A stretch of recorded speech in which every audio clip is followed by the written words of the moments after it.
शिवपुराण प्रथम अध्याय शिवचरित कथन निमंते व्यासंकु भृगु आदि मुनिंक प्रश्न।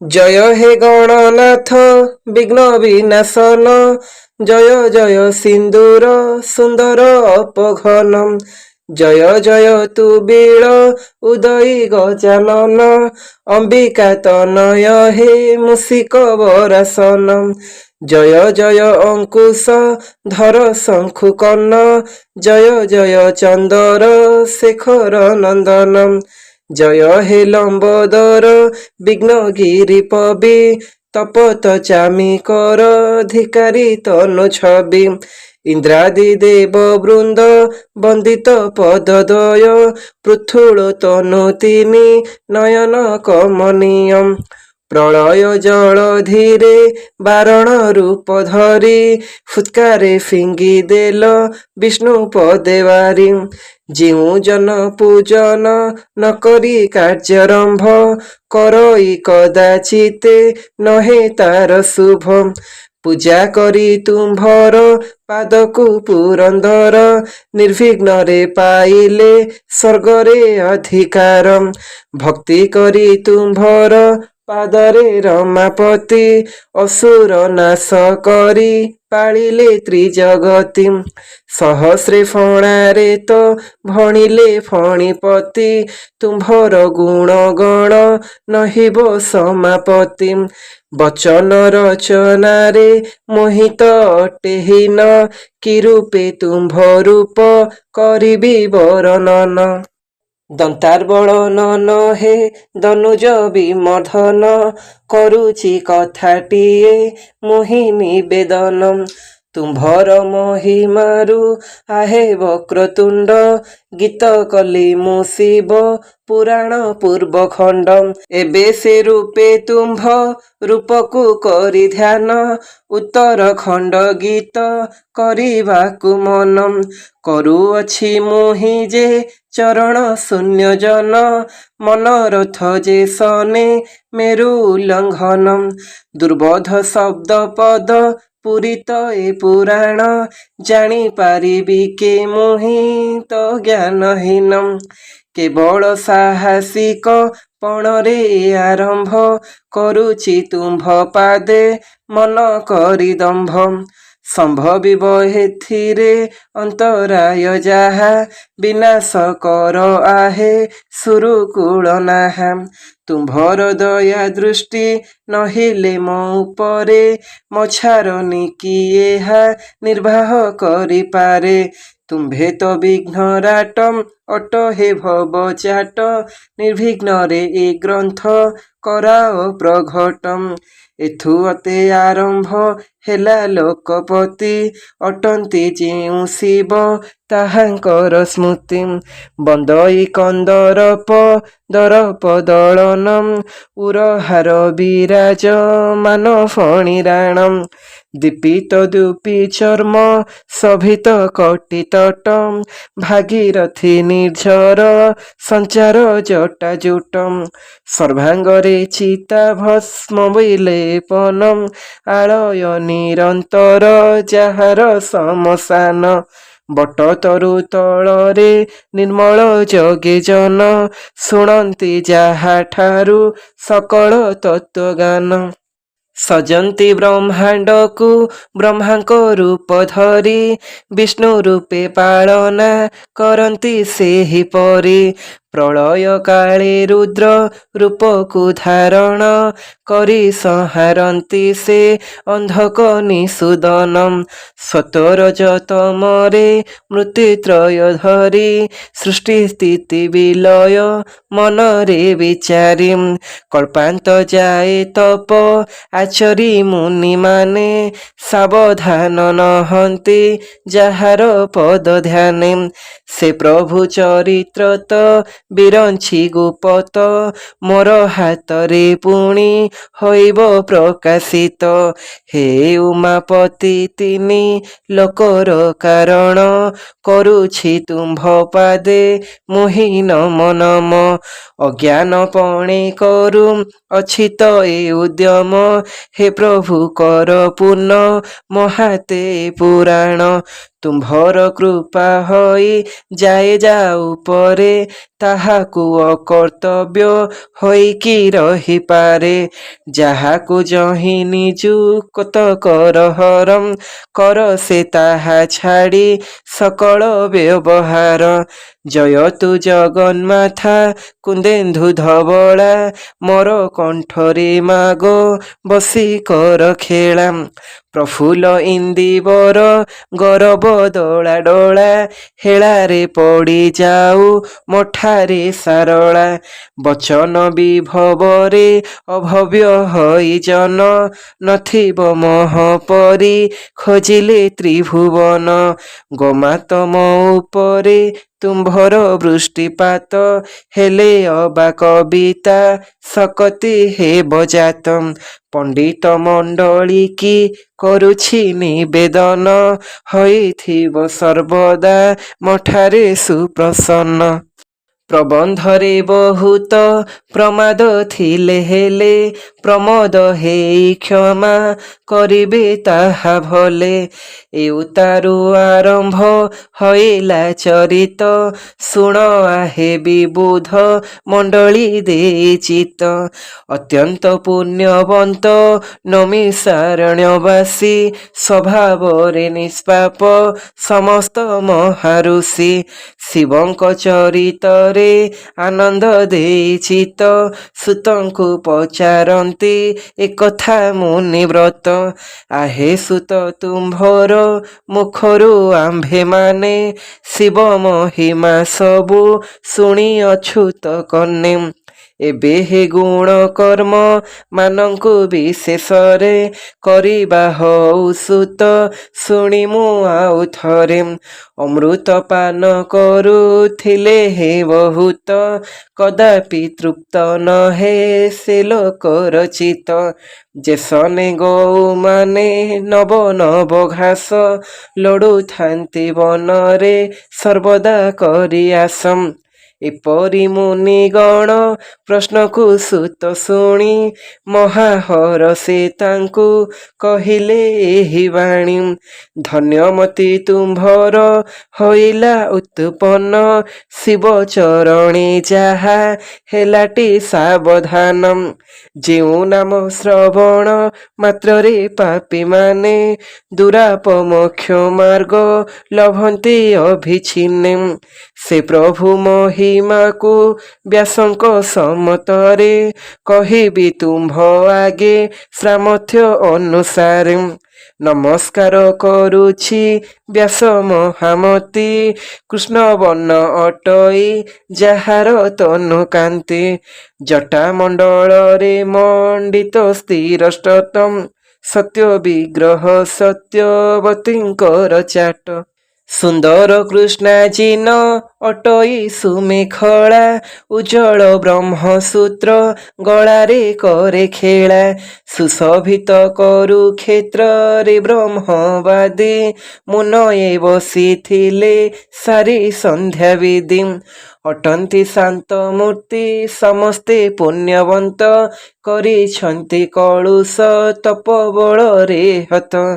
କରରେ କମଣ୍ଡଳୁ ଅଛଇ ବିରାଜିତ, କୃଷ୍ଣ ମୃଗ ଚର୍ମରେ ମେଖଳା ବିନିର୍ମିତ। ଚାରି ଦିଗରେ ଘେରିଥାନ୍ତି ଶିଷ୍ୟଗଣ, ଶିବ ସଂକଳ୍ପ ପରିପୂର୍ଣ୍ଣ ସର୍ବଦା ମନ। ନିଗମ ବେଦାନ୍ତର ସାର ଆଲୋଚନା, କରିବାକୁ ସମର୍ଥ ଅଟନ୍ତି ସେଇ ସିନା। ଏପରି ପୁଣ୍ୟକର୍ମା ତପସ୍ୱୀ ଗଣ ତହିଁ, ନିବାସ କରି ପୂଜୁଥାନ୍ତି କନ୍ଦର୍ପ ଦାହି। ପବିତ୍ର ଗୁଣ କର୍ମ ମାନଙ୍କୁ ତାହାଙ୍କର, ଶୁଣିମାକୁ ସଭିଏଁ ବଳାଇ ଆଦର। ପରସ୍ପର ଏପରି ହୋଇଲେ କଥାବାର୍ତ୍ତା, କି କରିବା ଆମ୍ଭର ଜନମ ହେଲା ବୃଥା।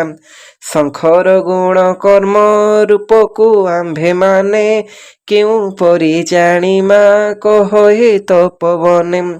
ତପସ୍ୟାମାନେ ମଧ୍ୟ ଆମ୍ଭର ବିଫଳ, ହୋଇଲା ବ୍ୟର୍ଥ ବେଦ ଜ୍ଞାନାଦି ସକଳ। ଶୁଣି ନଥାଇ ଥରେ ଯାହାକି କର୍ଣ୍ଣ ଦେଶ ଜଗତ୍ରୟ ପାବନ କର ଶଙ୍କର ଯଶମ୍। ବସି ବିଚାରୁଥିଲେ ଏପରି ଋଷିଗଣ ଅଗ୍ରତରେ ଦୃଶ୍ୟ ହେଲେ ଜଣେ ତପୋଧନ। ଭୃଗୁ ବୋଲି ତାଙ୍କର ଅଟଇ ନାମଧେୟ କହିଲେ ସେହି ପୁଣି ଚାହିଁ ମୁନିଚୟ।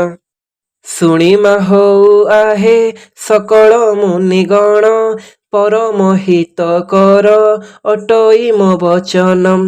ତୁମ୍ଭେ ଏବେ ଯେଉଁ ଇଷ୍ଟ କର ପ୍ରଶ୍ନ କହିବେ ତାହା ସତ୍ୟବତୀଙ୍କ ନନ୍ଦନମ୍। ଅଛନ୍ତି ଯେଉଁଠାରେ ଏବେ ସେ ମହାପ୍ରାଜ୍ଞ ଅଟନ୍ତି ଜ୍ଞାନବାସୀ ସ୍ୱଭାବେ ସରବଜ୍ଞ। ହେଇଛି ତାହାଠାରୁ ବେଦାନ୍ତ ଗ୍ରନ୍ଥ ଜାତ ସେଇଠି ପରାଶର ମୁନିଙ୍କର ସୁତ। ଅଛନ୍ତି ଯେଉଁଠାରେ ସେ ଯୋଗ ମାର୍ଗ ଜ୍ଞାନୀ ଚାଲିବା ହେଉ ଯିବା ଆମ୍ଭେ ସଭିଏ ପୁଣି। ପଚାରିବା ତାହାଙ୍କୁ ଯାହା ଯୁକ୍ତ ହେବ କହିବେ ଆମ୍ଭ ହିତ କଥା ବ୍ୟାସଦେବ। ସୁତ କହିଲେ ଏହିପରି ମୁନିଗଣ ଭୃଗୁ ସହିତେ କୁହା କୁହି ହୋଇ ପୁଣ। ଅତି ଆନନ୍ଦ ମନରେ ନର ନାରାୟଣ ଆଶ୍ରମକୁ ସଭିଏ କଲେ ଗମନମ୍। ଷଡ଼ ଋତୁ ଫଳ ପୁଷ୍ପର ସେ ଆଶ୍ରମ ପରିପୂରିତ ହୋଇ ଦିଶୁଛି ମନୋରମ। ଗଙ୍ଗା କସି କର ପଡ଼ି ଲାଗୁଛି ଶୀତଳ ଧ୍ୱନି କରୁଅଛନ୍ତି ତହିଁରେ କୋକିଳ। ଏପରି ଆଶ୍ରମକୁ ଦେଖି ଋଷିମାନେ କହିଲେ ତହିଁ ମୁନି ପିଲାଙ୍କୁ ଏସନେ। ବେଦବ୍ୟାସ ପାଶଙ୍କୁ ମହେଶ କର୍ମଗୁଣ ପଚାରିବାକୁ ଆମ୍ଭେ ଆସିଅଛୁ ଜାଣମ୍। ଏହି ସମୟେ ମୁନି ମାନଙ୍କୁ ବେଦବ୍ୟାସ ବହୁ ଦୂରରୁ ଦେଖି ହୋଇ ମହାତୋଷ। ଆଦର ଭାବେ ଅର୍ଘ୍ୟ ଗନ୍ଧ ପୁଷ୍ପ ଦେଇ ଯଥା ବିଧିରେ ପୂଜା କରି ମୁନି ସାଇଁ। ବେନି କର ସମ୍ପୁଟ କରି ଦେଇ ପୁଣି ତପୋଧନ ମାନଙ୍କୁ କହିଲେ ଏହି ବାଣୀ। ଆଜି ମୋହର ଜନମ ହୋଇଲା ସଫଳ କ୍ରିୟାମାନ ସଫଳ ହୋଇଲା ନିର୍ମଳ। ପିତୃମାନେ ସ୍ୱର୍ଗକୁ ଆଜି ମୋର ଗଲେ ଜଗତ୍ପତି ମଧ୍ୟ ମୋହେ ପ୍ରସନ୍ନ ହୋଇଲେ। ତୁମ୍ଭକୁ ଦେଖିବାକୁ ଇଚ୍ଛନ୍ତି ଯେଉଁମାନେ ପୁଣ୍ୟବନ୍ତ ସଜନ ଅଟନ୍ତି ସେହି ଜନେ। ଅନୁଗ୍ରହ କରି ଆପଣମାନେ ଏବେ ମତେ ଦେଖିବା ପାଇଁ କି ଆସିଛନ୍ତି ସର୍ବେ। ଧନ୍ୟ ମୁଁ ଏ ସଂସାରେ ଭାଗ୍ୟବନ୍ତ ପଣେ ନଥିବ ମୋହ ପରି ଖୋଜିଲେ ଆଉ ଜଣେ। ଆପଣମାନେ ଏକା ସଂସାର କରତା ସେହିପରି ମଧ୍ୟ ଅଟନ୍ତି ପାଳୟିତା। ଯେହେତୁରୁ ଶଙ୍କର ସମ୍ବାଦରେ ଜନ ସମୂହକୁ କରାଉ ଅଛନ୍ତି ପାବନମ୍। ଶୁଣିମା ହେଉ ଆହେ ମୁନି ସମସ୍ତେ ପୂଜା କରନ୍ତୁ ଏବେ ଆପଣମାନେ ମତେ। ତୁମ୍ଭମାନଙ୍କ ପାଦ ଦର୍ଶନରୁ ମୋର ଜାତ ହେଲାଣି ହୃଦେ ପ୍ରମୋଦ ଶଙ୍କର। କି କରିବି ମୁଁ ଏବେ ଆପଣମାନଙ୍କୁ କହିବା ହେଉ ଏବେ ନିଶ୍ଚୟ ବଚନକୁ। ତୁମ୍ଭମାନଙ୍କର ତ ମାନସ କର୍ମ ଶିବ ସମସ୍ତେ ବୃଷ ନନ୍ଦୀ ଗୃହ ସମ ହେବ। ମୁନିଏ ବହିଲେ ହେ ପରାଶର ସୁତ ବ୍ୟାସ ଯାହା ଆପଣ ଗିର କଲ ବ୍ୟକ୍ତମ୍। ତୁମ୍ଭଠାରେ ସେ କଥା ହୋଇଛି ବିପରୀତ ହୋଇଛ ଯେଣୁ ତୁମ୍ଭେ ସମସ୍ତ ଗୁଣାଶ୍ରିତ। ଆମ୍ଭେମାନେ ସଭିଏ ଶଙ୍କର ଗୁଣ କୀର୍ତ୍ତି ଶୁଣିମା ପାଇଁ ହୋଇଅଛୁ ଉତ୍ସୁକ ମତେ। ତୁମ୍ଭ ମୁଖ ପଦ୍ମରୁ ନିଗ୍ରତ ବାଚାମୃତ ସିଞ୍ଚ ଆମ୍ଭ ଉପରେ ହଇବୁ ତୃପତ। ଆମ୍ଭମାନଙ୍କର ତ ମାନସ କର୍ମ ଶିବ ପରମ ଗତି ଏକା ଅଟନ୍ତି ମହାଦେବ। ତାଙ୍କର ଗୁଣ କର୍ମ କହି କରି ଏବେ ଜୀବନ ଦାନ ଆମ୍ଭ ସମସ୍ତଙ୍କୁ ଦେବେ। ବ୍ୟାସ ବୋଇଲେ ଆହେ ତପୋଧନ ଗଣ ଆପଣମାନେ ଏବେ କଲେଟି ଯାହା ପ୍ରଶ୍ନ। ଏକଥା ସବୁ ଲୋକମାନଙ୍କ ହିତପ୍ରଦ ପ୍ରାପତ ହୋଇ ଶ୍ରୋତା ଭକ୍ତାଙ୍କୁ ସ୍ୱର୍ଗପଦ। ତୁମ୍ଭମାନଙ୍କୁ ଏବେ ଉତ୍ତମ ପୁରାଣ ଶିବତର ଚରିତ ମୁଁ କହୁଅଛି ଶୁଣ। ଯେଉଁ ଚରିତ ଜନ ଶୁଣିଲା ମାତ୍ରକରେ ଶଙ୍କର ରୂପରେ ଗଣ ସହିତେ କ୍ରୀଡ଼ା କରେ। ଏକ ଦିନେ ତଣ୍ଡି ନାମା ମହାମୁନି ଶିବ ପରାୟଣ ସେ ଅଟନ୍ତି ଅତି ଜ୍ଞାନୀ। ମାଘ ମାସରେ ଦିନ ପ୍ରୟାଗ ତଟକୁ ଆସିଲେ ତୀର୍ଥଯାତ୍ରା କରି ସେହିଟାକୁ। ବିମଳ ଜଳ ସେହି ତୀର୍ଥରେ କରି ସ୍ନାନ ମାଧବକୁ ତହିଁ କଲେ ଦର୍ଶନ। ସକଳ ପୁଣ୍ୟ ଗୁଣ ନିବାସ ବାମଦେବ ଆଶ୍ରମକୁ ଗଲେ ତଣ୍ଡି ଧରାଦେବ। ସେ ଦୁହିଁଙ୍କର ତହିଁ ଯେତେ ବୃତ୍ତାନ୍ତ କହିବି ତୁମ୍ଭ ଆଗେ ଶୁଣ ଦେଇ ଚିତ୍ତ। ସର୍ବପାପ ନାଶନ ଅତୁଳ ସୁଖାବହ ଶୁଣିମା ଲୋକଙ୍କର ବଳଇ ଉତ୍ସାହ। ଶିବ ଉତ୍ତର ପୁରାଣକୁ ଯେଉଁ ନର ଶୁଣଇ ପଢ଼ଇବା ସକଳ ନିରନ୍ତର। ଯେତେ ଅକ୍ଷର ସଂଖ୍ୟା ପୁରାଣରେ ହେବ ସେତେ କାଳ ପର୍ଯ୍ୟନ୍ତେ ସ୍ୱର୍ଗରେ ବସିଥିବ। ଆହେ ପଣ୍ଡିତମାନେ ଏ ତିନି ଶରୀରରେ ଅଛନ୍ତି ରମମାନେ ଅତ୍ୟନ୍ତ ଗହଳରେ। ଶତ ସହସ୍ର ବର୍ଷ ପର୍ଯ୍ୟନ୍ତ ଦେବବୃନ୍ଦ ବନ୍ଦିତ ହୋଇଥାଏ ତାହାର ପଦଦ୍ୱନ୍ଦ। ସକଳ ରୂପକୁଳ ଶିର ମୁକୁଟ ହୀରମ୍ ଅମ୍ବିତ ଜନବନ ଦହନ ବୈଶ୍ୱାନର। ନାଗବଂଶ ସରିତ ପତି ସୁଧାକର ସତନ୍ତ ଦେବ ଦ୍ୱିଜ ପୂଜନ ତତ୍ପର। କଳାହାଣ୍ଡି ମଣ୍ଡଳ ସ୍ୱର୍ଗ ପୁରନ୍ଦର ଉଦିତ ପରତାପ ଦେବ ବୀରଙ୍କର। ମହାଦେଇ ଶ୍ରୀମତୀ ବିଶ୍ୱାସ କୁମାରୀ ପ୍ରଥମ ଅଧ୍ୟାୟକୁ ଦେଲେ ପୂର୍ଣ୍ଣ କରି। ଭୃଗୁ ଆଦି ବ୍ୟାସଦେବଙ୍କ ସମ୍ବାଦ ପର୍ଯ୍ୟନ୍ତ ଏ ଅଧ୍ୟାୟ ହୋଇଛି ଅନୁବାଦ। ଆହେ ଦର୍ପ କଦର୍ପ ଦଳନ ସଦାଶିବ ସର୍ବଦା ମହଠାରେ କରୁଣା କରୁଥିବ। ସ୍ୱଭାବରେ ଅଟେ ତମର ଜନ୍ମ ସ୍ଥିରୀ ନ ଜାଣେ ଏଣୁ ଜପ ପୂଜାକୁ ଆଚରି। ଅଦିଦିନ ଅନାଥ ଜନ ଅଟେ ମୋହି ତୁମ୍ଭେ ତ ଦୀନ ବନ୍ଧୁ ମତେ କର ତ୍ରାହି। ଇତି ଶ୍ରୀ ଶିବପୁରାଣ ଉତ୍ତରଖଣ୍ଡେ ବୃଗାଦି ବ୍ୟାସ ସମ୍ବାଦେ ନାମ ପ୍ରଥମ ଅଧ୍ୟାୟ ସମ୍ପୂର୍ଣ୍ଣ।